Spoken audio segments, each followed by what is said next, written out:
Saludos queridos amigos, sean bienvenidos a este nuevo episodio del Lenguaje del Alma.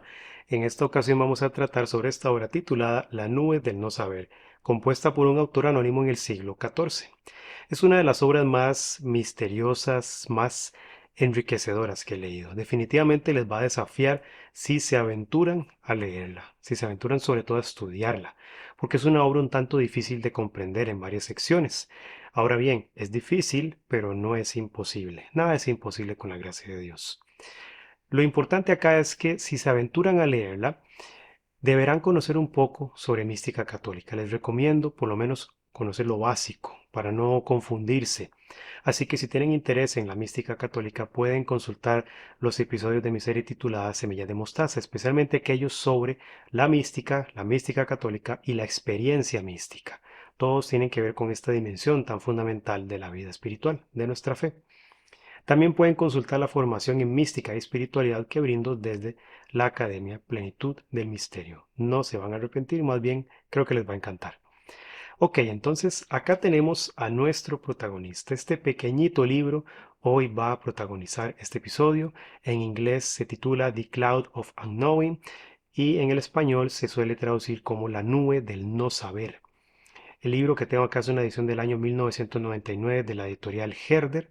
Tiene 132 páginas y bueno, es una edición bilingüe también. En una primera parte se nos presenta el texto en español y en una segunda parte se nos muestra el texto en el inglés original en que fue escrito, así que su verdadera extensión ronda las 109 páginas. Ok, ¿de qué trata este libro? Primero que todo, vale aclararles, no se sabe quién escribió esta obra, por eso no hay, por decirlo así, sección sobre el autor en este episodio, porque hasta hoy en día no se sabe quién escribió esta joya de la literatura mística católica, que también es una joya de la literatura inglesa medieval. Se estima que la fecha de composición de este libro oscila entre los años 1349 y 1395. Posiblemente es contemporáneo de Geoffrey Chaucer, un importante escritor y poeta inglés que compuso los cuentos de Canterbury en 1390.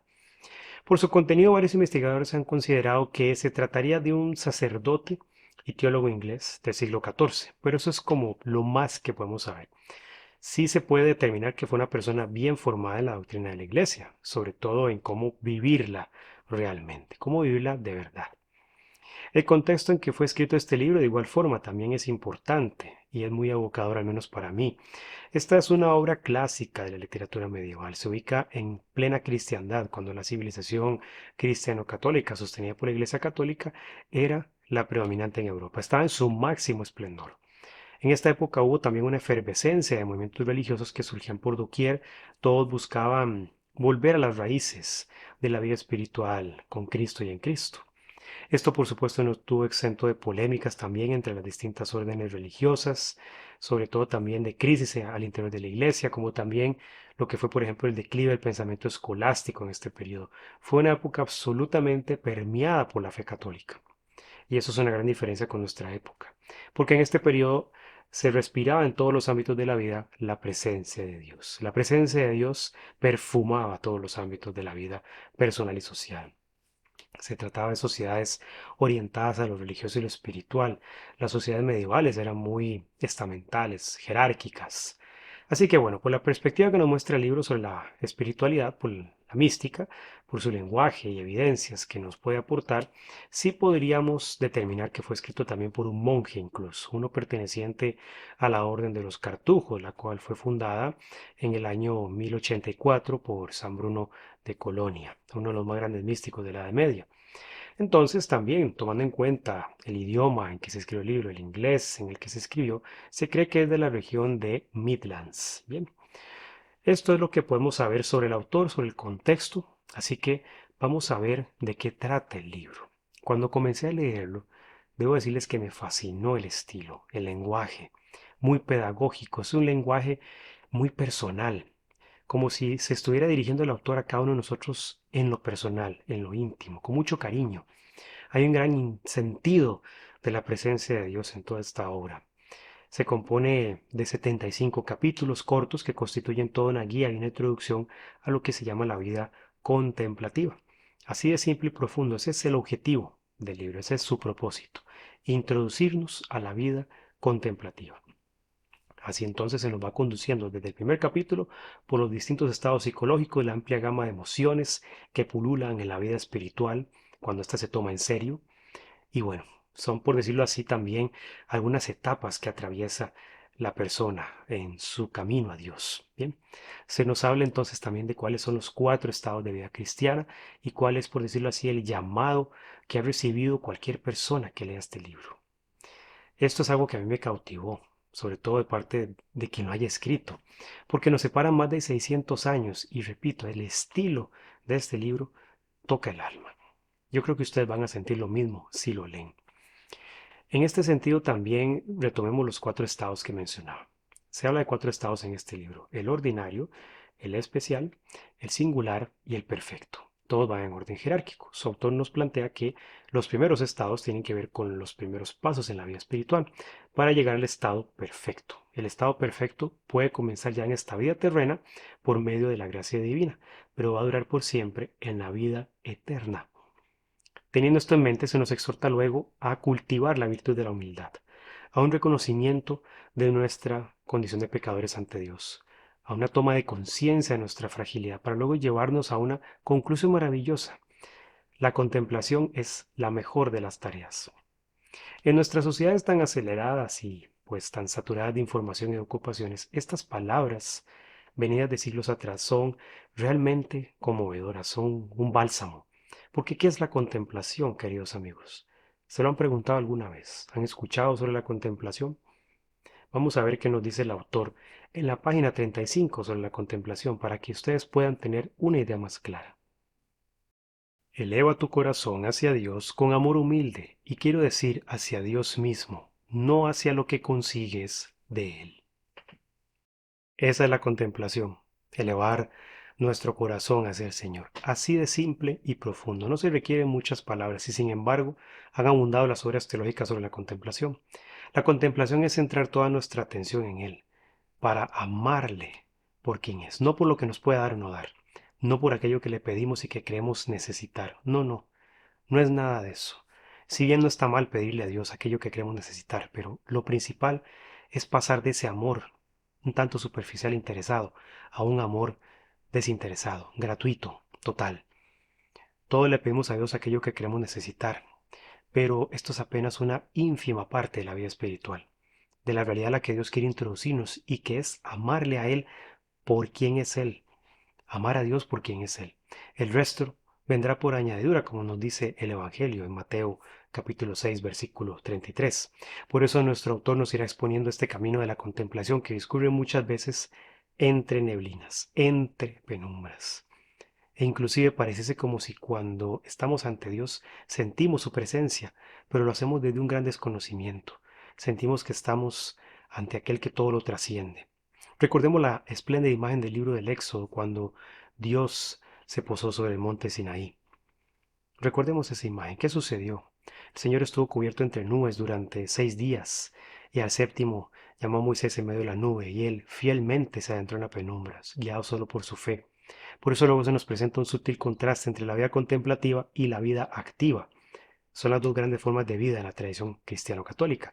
Se usa como ejemplo el episodio del Evangelio donde Jesús se topa con Marta y María. El autor acá utiliza ese ejemplo. Marta es activa y dispersa, está concentrada en varios quehaceres y María está sentada a los pies de Jesús, escuchando su palabra. No se trata de que debamos despreciar la vida activa, no se trata de despreciar a Marta. La vida activa es necesaria para la subsistencia y el florecimiento de la existencia humana, sí, claro. Pero en última instancia, la vida activa se complementa y encuentra su verdadera plenitud en la vida contemplativa. Ese es el gran detalle que suele pasar por alto hoy en día. En el conocimiento de Dios, lo importante es amarle por quien es Él. Aquí yo noté algo interesante también. En el momento en que fue escrito este libro, había una polémica en la iglesia entre quienes defendían una vida centrada en la imagen de María y quienes promovían una visión centrada en el modelo de Marta. Son dos grandes modelos que no necesariamente tienen que estar enfrentados y que sin embargo se han visto enfrentados. Entonces este libro, nuestro autor utiliza diversas imágenes bíblicas y metáforas para irnos guiando en la contemplación, para adentrarnos en la oración profunda, como sobre todo en todo lo que significa también construir una vida en la que la contemplación sea posible, sobre todo para los laicos, cómo construir una vida virtuosa, una vida en continuo estado de gracia. Esto es para todos, pero para los laicos en particular puede ser muy difícil porque estamos en el mundo. Entonces uno encuentra aquí una cantidad de temáticas en cada capítulo que podríamos volver a consultarlo una y otra vez y siempre encontramos algo nuevo. El enfoque es, aparte de personal, netamente espiritual y psicológico. También es psicológico. Se ocupa de guiarnos en aspectos tan elementales como, por ejemplo, la imaginación o los recuerdos de nuestra vida, de nuestro pasado, pero también las emociones, sobre todo aquellas que se hallan más presentes en la oración. ¿Cuáles son los estados mentales que suelen transcurrir y darse en la oración? También se trata de los éxtasis que pueden experimentar algunas personas ya más avanzadas en el trato con Dios. Y en relación con esto último se nos muestran también cuáles signos presentan quienes son verdaderos contemplativos y quienes son farsantes, quienes son charlatanes, porque de cierto que los hay y sobran. Nuestro autor es particularmente incisivo con aquellas personas cuya vida religiosa es puro postureo, pura pantomima, nada de autenticidad ni de gracia.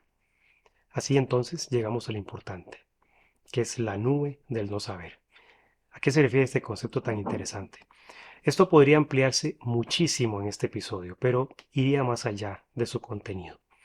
De manera resumida, la nube del no saber es una metáfora que nos refiere a la experiencia del contemplar a Dios, de amar a Dios, pero no a través del pensamiento.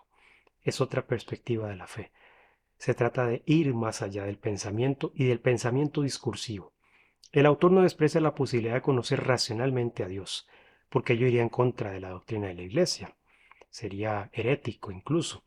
Pero él reconoce un hecho evidente para quienes han adentrado en los recovecos de la contemplación, para quienes han ascendido a Dios. El pensamiento racional y discursivo no puede poseer a Dios, no puede abarcarle en su totalidad. Puede conocerle hasta cierto punto, pero ahí es donde entra la luz de la fe. Y en esto, por ejemplo, Santo Tomás de Aquino inclusive fue muy cuidadoso cuando, por ejemplo, iniciaba su suma teológica. Dios no puede ser pensado ni captado por las ideas, sino es por medio de un amor que trasciende el pensamiento y la racionalidad. Así es como se llega a Dios. Así que vamos a escuchar lo que se nos dice en la página 59 para ampliar más esta cuestión.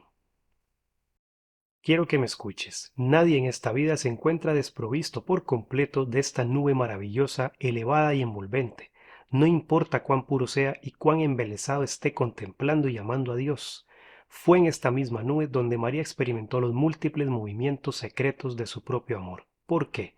Porque es el estado de contemplación más elevado y santo que podemos conocer en la tierra. La nube es entonces ese misterio, ese constante maravillarse y a la vez sentirse desbordado por la presencia de Dios. Es estar ante su presencia trascendente. La nube es ir más allá del pensamiento para unirse a Dios en el amor más profundo e indescriptible que podríamos vivir. Así entonces, habiendo visto el contenido de esta increíble obra, vamos a pasar a su legado. ¿Qué les puedo decir? Bueno, esta es una obra para aventureros espirituales. Así lo podría expresar. Es un libro para quienes de verdad buscan vivir su fe como místicos, como discípulos contemplativos de Cristo, así como María. Así justo como María. La nube del no saber nos recuerda la enorme reverencia y humildad que debemos mantener ante el misterio infinito de Dios. Es un misterio que no puede ser aprehendido ni poseído por nadie, pues solo conocemos del Señor aquello que Él mismo ha querido revelarnos. Esta obra es posiblemente una de las más influyentes en la literatura mística medieval. Ha influido en grandes maestros espirituales de la Iglesia. Y también no solo retoma la riqueza de la obra eh, en tanto teología mística, sino que también se basa mucho en lo que el pseudo Dionisio Areopagita, por ejemplo, planteaba. Esta obra del pseudo Dionisio, otro autor enigmático también, estará también protagonizando uno de los episodios de esta serie. Esta obra está muy inspirada en la obra del pseudo Dionisio. Así que para quienes están interesados en estas obras de este autor anónimo, les cuento que se han identificado 6 más. Están, por ejemplo, The Epistle of Privy Council, The Epistle of Prayer y The Epistle of Discretion in Mysterians. Es decir, solo están en inglés. No se han traducido al español de momento. Pero les comparto de igual forma esta información por si gustan adentrarse en su búsqueda y ojalá dar con ellas. Así que, estimados amigos, esto sería todo por el momento. Espero que esta obra les haya motivado, al menos esta reseña en particular les haya motivado a adentrarse más en la vida contemplativa, porque es la vida a la que estamos llamados todos los bautizados, sin excepción, pero todos los que realmente quieran adentrarse en la vida con Dios. Así que nos vemos pronto, les mando un gran abrazo y que el Señor les bendiga.